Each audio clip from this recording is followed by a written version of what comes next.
Hello everyone, welcome to my channel. Today I'm going to talk about cutting the IRS out of your gifts. Let's get into the video.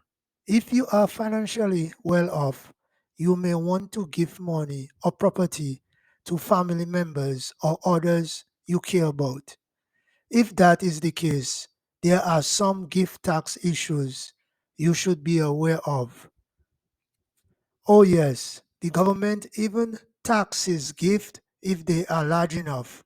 So it is best to know the rules. Otherwise, you may end up making a gift of taxes to the IRS. The gift tax rules provide two exclusions from gift tax: the annual exclusion and the lifetime exclusion.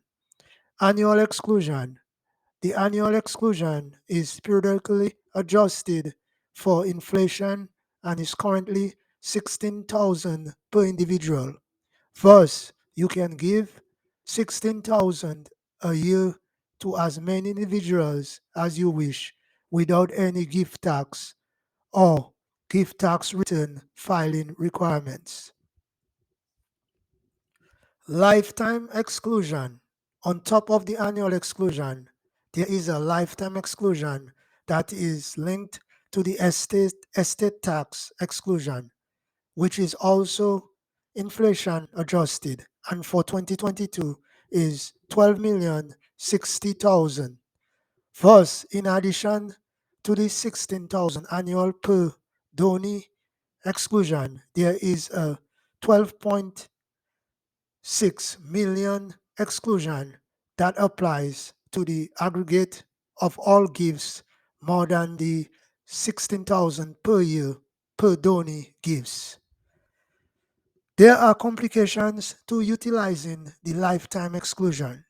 You must file a gift tax return to claim the lifetime exclusion, and the amount of the lifetime exclusion used as an exclusion from gift tax will be tracked on any gift tax return filed and will reduce the estate tax exclusion. So, for example, if in 2022 you make a gift of 3 million to your child and you haven't made gifts in the past, that exceeds the annual per donee gift tax exclusion. You will pay no gift tax, but you will have reduced your remaining lifetime exclusion to 9.6 million, 12.6 million less the 3 million. If you make more large gifts in the future, that used up your remaining lifetime exclusion. Not only will you then be subject to gift tax on the excess gifts, but at your passing, and assuming the value of your estate is large enough to be subject to estate tax, you will have no estate tax exclusion left to offset the estate's value. So it will all be subject to estate tax. Caution: the estate tax rates and the lifetime exclusion have long been a political football. They date back to 2006 when the lifetime exclusion was 2 million. Congress can change the current exclusion at any time. In fact, recent proposed legislation would reduce the exclusion to 5 million. Special tuition medical exclusion. In addition to the current 16,000 annual exclusion, a donor may make gifts that are totally excluded from the gift tax in the following circumstances. 1. Payments made directly to an educational institution for tuition. This includes college and private primary education. It does not include books or room and board. Second instance, payments made directly to any person or entity providing medical care for the donee. In both cases, it is critical that the payments be made directly to the educational institution or healthcare provider. Reimbursement paid to the donee will not qualify. The tuition medical exclusion is often overlooked, but these expenses can be quite significant. Parents and grandparents interested in lowering the value of their estate should strongly consider these gifts. Gift splitting. A husband and wife can each make annual exclusion gifts, thereby increasing the exclusion from the current 16,000 to 42,000 per year per couple. However, only one of the spouses may be in a financial position to make the gifts. Spouses may elect on the gift tax return to treat a gift made by one spouse as being made by both spouses. Gift splitting can be used for annual exclusion gifts, lifetime exclusion gifts, and gifts above the lifetime exclusions.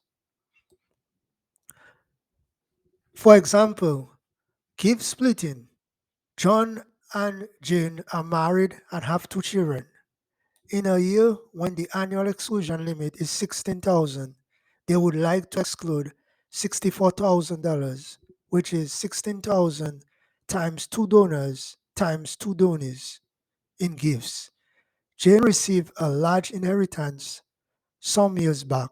John has only a modest estate. Jane gives the children $32,000 each.